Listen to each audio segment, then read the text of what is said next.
Hello friends, എല്ലാവർക്കും ഹാദൂസ് കിച്ചണിലേക്ക് സ്വാഗതം. ഇന്നത്തെ ഇഫ്താർ സ്പെഷ്യൽ മുട്ട ചമ്മന്തിയാണ് കേട്ടോ. അപ്പോൾ നമുക്കത് എങ്ങനെയാണ് തയ്യാറാക്കുന്നതെന്ന് നോക്കാം.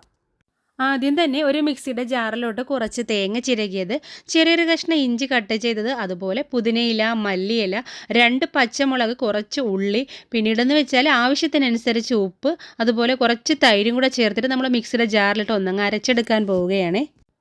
വെറൈറ്റി റെസിപ്പിയാണ് കേട്ടോ. തീർച്ചയായിട്ടും എല്ലാവരും ഒന്ന് ട്രൈ ചെയ്ത് നോക്കാൻ മറക്കണ്ട. നോമ്പൊക്കെ തീരാറായി വരുന്നുണ്ട്. അപ്പം ഇനി ഏകദേശം കുറച്ച് നോമ്പ് കൂടെ മാത്രമേ ഉള്ളൂ. അപ്പോൾ നിങ്ങൾ ഈ ഒരു ഐറ്റം കൂടി ഒന്ന് പരീക്ഷിച്ച് നോക്കണേ. ട്രൈ ചെയ്ത് നോക്കിയിട്ടുണ്ടാവും മിക്ക ആൾക്കാർ. എങ്കിലും ഇല്ലാത്തവരായിട്ടൊക്കെ ആരെങ്കിലും ഉണ്ടെങ്കിൽ ഒന്ന് ട്രൈ ചെയ്ത് നോക്കണേ. ഒത്തിരി ഇഷ്ടമാകും. നല്ല ടേസ്റ്റി ആയിട്ടുള്ളൊരു റെസിപ്പി തന്നെയാണ് കേട്ടോ. അപ്പോൾ നമ്മൾ ആദ്യം പുതിനയിലയും മല്ലിയില, പച്ചമുളക്, ഇഞ്ചി, ഉള്ളി എന്നിട്ടാണ് നമ്മൾ തേങ്ങ ചേർത്ത് കൊടുക്കുന്നത്. ഈ തേങ്ങയിൽ ഞാൻ ഉപ്പും കൂടെ ചേർത്ത് കൊടുത്തിട്ടുണ്ട്. ഒരുപാട് തൈര് ഒഴിക്കേണ്ട കേട്ടോ. കാരണം വെച്ചാൽ ലൂസായി പോകും. കുറച്ച് മാത്രം തൈര് ഒഴിച്ചിട്ട് ഒന്നങ്ങ് ഒതുക്കിയെടുത്താൽ മാത്രം മതി. ഇതാ ഞാനിവിടെ റെഡിയാക്കി വെച്ചിട്ടുണ്ട്. ഇനി നമുക്കൊന്ന് തുറന്ന് നോക്കാം. ഇതേപോലെ അരച്ചെടുക്കണം കേട്ടോ. ഒരുപാട് അരഞ്ഞും പോയിട്ടില്ല, എങ്കിലും അരഞ്ഞും കിട്ടിയിട്ടുണ്ട്. കണ്ടില്ലേ, നമ്മൾ തൈര് ഒഴിച്ചുകൊണ്ട് കുറച്ച് ഈസി ആയിരുന്നു നമുക്ക് അരച്ചെടുക്കാൻ. ഒട്ടും തന്നെ പാടില്ലായിരുന്നു കേട്ടോ. ഇനി അടുത്തതായിട്ട് നമുക്ക് വേണ്ടതെന്ന് വെച്ചാൽ കോഴിമുട്ട പുഴുങ്ങി വെച്ചിട്ടുണ്ട്. ആ കോഴിമുട്ട ഞാൻ 2ആയിട്ട് കട്ട് ചെയ്ത് വെച്ചിട്ടുണ്ട് കേട്ടോ. ഇനി നമുക്ക് ഈ മുട്ടയിൽ നിന്ന് ആ മഞ്ഞക്കരി ഉണ്ടല്ലോ, അതായത് ആ മഞ്ഞ പോർഷൻ എല്ലാം നമുക്കങ്ങ് റിമൂവ് ചെയ്ത് മാറ്റാം. ആ മഞ്ഞയുടെ പോർഷൻ നമ്മൾ കളയില്ല കേട്ടോ. അത് നമ്മൾ യൂസ് ചെയ്യും ഈ ഒരു മുട്ട ചമ്മന്തിക്ക് വേണ്ടിയിട്ട്. ആദ്യം നമുക്ക് ഇതെല്ലാം അങ്ങ് മാറ്റിയെടുക്കാം. അങ്ങനെ മുട്ടയുടെ വെള്ള വേറെയാക്കി, അതുപോലെ തന്നെ മഞ്ഞയും വേറെയാക്കി. ഇനി എന്താ ചെയ്യുകയെന്ന് വെച്ചാൽ, ഈ ഒരു മഞ്ഞ ഭാഗം ഉണ്ടല്ലോ, ഈ ഒരു മഞ്ഞ ഭാഗത്ത് നമ്മളൊരു ഫോർക്ക് ഉപയോഗിച്ചിട്ട് ഒന്നങ്ങ് ഉടച്ചെടുക്കാൻ പോകുകയാണ്. ഒന്നങ്ങ് സ്മാഷ് ആക്കി എടുത്താൽ മാത്രം മതി കേട്ടോ. അതല്ലാന്നുണ്ടെങ്കിൽ സ്പൂൺ ഉപയോഗിച്ച് സ്മാഷ് ആക്കിയാലും മതി. വളരെ എളുപ്പത്തിൽ ചെയ്തെടുക്കാൻ പറ്റും, നല്ല ടേസ്റ്റി ആയിട്ടുള്ള, അതുപോലെ തന്നെ ഈസി ആയിട്ടുള്ള റെസിപ്പിയാണ്. തീർച്ചയായിട്ടും എല്ലാവരും ഒന്ന് ട്രൈ ചെയ്ത് നോക്കിയിട്ട് ഫീഡ്ബാക്ക് അറിയിക്കാനും മറക്കണ്ട. അതുപോലെ തന്നെ ലൈക്ക് ചെയ്യാനും മറക്കരുതേ.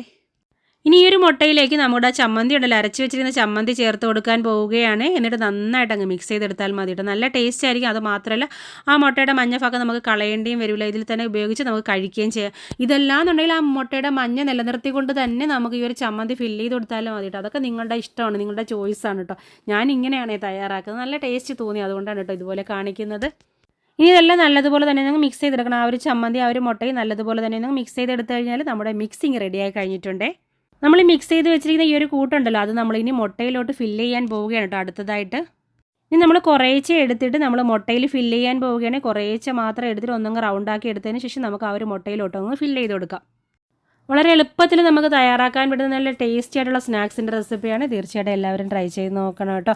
നമ്മൾ ഈ ചമ്മന്തി തയ്യാറാക്കുന്ന സമയത്ത് ഒന്നങ്ങ് ശ്രദ്ധിച്ചാൽ മാത്രം മതി. തൈര് ഒഴിക്കുന്ന സമയത്ത് ഒന്നങ്ങ് ശ്രദ്ധിക്കണം. കുറച്ച് മാത്രം ഒഴിച്ച് കൊടുത്തിട്ട് അരച്ചെടുത്താൽ നല്ല പെർഫെക്റ്റ് ആയിട്ട് തന്നെ കിട്ടുകയും ചെയ്യും. നല്ല ടേസ്റ്റ് ആയിരിക്കും. ആ ഒരു പുതിനയുടെയും മല്ലിയിലയുടെ ഒക്കെ ഫ്ലേവർ ഉണ്ടാവും നമ്മൾ കഴിക്കുന്ന സമയത്ത്. അത് മാത്രമല്ല, നമ്മൾ ഫ്രൈ ചെയ്യുന്ന സമയത്ത് പൊട്ടിപ്പോവുകയും ഇതിൽ നിന്ന് അടർന്ന് പോവുകയും ഒന്നുമില്ല കേട്ടോ. അപ്പോൾ നമുക്ക് ബാക്കിയുള്ളതെല്ലാം ഇതുപോലെ ആക്കിയെടുക്കാം. അങ്ങനെ നമ്മുടെ ഫില്ലിംഗ് ഇതാ റെഡിയായി കഴിഞ്ഞിട്ടുണ്ട്. മുട്ടയിൽ നല്ലതുപോലെ തന്നെ നമ്മൾ ഫില്ല് ചെയ്തെടുത്തിട്ടുണ്ട്. അടുത്തതായിട്ട് നമുക്കിനി ഒരു ബാറ്റർ കൂടി തയ്യാറാക്കാനുണ്ട്. പിന്നെ ഒരു കാര്യം എന്ന് വെച്ചാൽ, നിങ്ങൾ ട്രൈ ചെയ്ത് നോക്കുന്ന സമയത്ത് കുറച്ച് ലൂസായി പോയിട്ടുണ്ടെന്നുണ്ടെങ്കിൽ ഇതുപോലെ ഫില്ല് ചെയ്തിട്ട് എന്ത് ചെയ്യണം, ഒരു 10 അല്ലെങ്കിൽ ഒരു 15 മിനിറ്റ് ഫ്രിഡ്ജിനകത്ത് വെച്ചതിന് ശേഷം നമ്മൾ ഫ്രൈ ചെയ്തെടുത്താൽ മതി കേട്ടോ.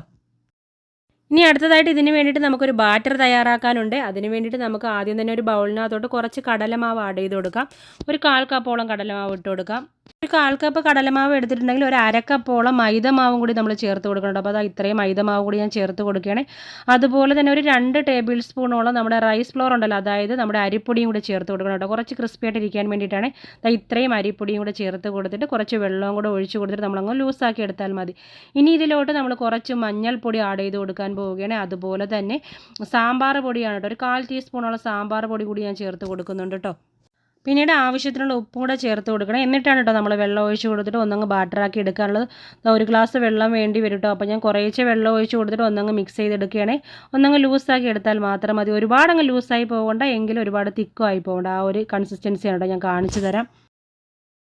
ഈ ഒരു പരുവാണ് കേട്ടോ നമുക്ക് വേണ്ടത്. ഒരുപാട് ലൂസായി പോയില്ല, എങ്കിലും ഒരുപാടങ്ങ് തിക്കുമായി പോയില്ല. ഇതുപോലെ ആക്കി എടുക്കണം കേട്ടോ. അങ്ങനെ നമ്മുടെ ബാറ്റർ ഇവിടെ റെഡിയായി കഴിഞ്ഞിട്ടുണ്ട്. ഇനി നമുക്ക് ഇതെല്ലാം ഒന്ന് ഫ്രൈ ചെയ്തെടുക്കാം. ഇനി നമ്മൾ ഓരോ മുട്ടയും എടുത്ത് ബാറ്ററിൽ മുക്കുക, ഫ്രൈ ചെയ്തെടുക്കുക. ഇത്രയേ ഉള്ളൂ. വളരെ എളുപ്പമാണ് കേട്ടോ. നമ്മളെ എണ്ണയൊക്കെ ചൂടായി വന്നിട്ടുണ്ട്. അതിനകത്തോട്ട് നമുക്ക് ഈ മുട്ട ഇതുപോലെ ബാറ്ററിൽ മുക്കിയതിന് ശേഷം നമുക്ക് ഫ്രൈ ചെയ്തെടുക്കാം. നമ്മൾ ഈ ഒരു ബാറ്ററിൽ സാമ്പാർ പൊടിയാണ് ചേർത്ത് കൊടുത്തത്. നിങ്ങൾ തീർച്ചയായിട്ടും ഒന്ന് ട്രൈ ചെയ്ത് നോക്കട്ടോ. നല്ല വെറൈറ്റി ടേസ്റ്റ് ആയിരിക്കും. ആ ഒരു കായത്തിൻ്റെ ഫ്ലേവറൊക്കെ മുമ്പന്തി തന്നെ നിൽക്കും. നമ്മൾ സാമ്പാർ പൊടിയിൽ ഇതെല്ലാം ഉണ്ടല്ലോ. ഇനി അഥവാ സാമ്പാർ പൊടി ഇല്ലയെന്നുണ്ടെങ്കിൽ നമ്മൾ കുറച്ച് കാശ്മീരി ചില്ലി പൗഡറും അതുപോലെ തന്നെ കായപ്പൊടിയും ചേർത്ത് കൊടുക്കാൻ മറക്കണ്ട. അപ്പോൾ നല്ല ടേസ്റ്റ് ആയിരിക്കും കേട്ടോ. സാമ്പാർ പൊടി ഉണ്ടെങ്കിൽ സാമ്പാർ പൊടി മാത്രം ചേർത്ത് കൊടുത്തിട്ട് മഞ്ഞൾപ്പൊടിയും കൂടെ ചേർത്ത് കൊടുത്താൽ മതി കേട്ടോ.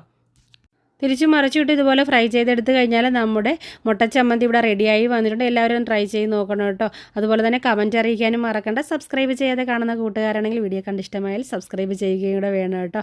അപ്പോൾ നമ്മുടെ മുട്ടച്ചമ്മന്തി ഇത് അവിടെ എല്ലാം റെഡിയായി വന്നിട്ടുണ്ട്. ഇനി ഇതെല്ലാം നമ്മൾ സെർവിങ് പ്ലേറ്റിനകത്തോട്ട് മാറ്റി കൊടുക്കാൻ പോവുകയാണ്.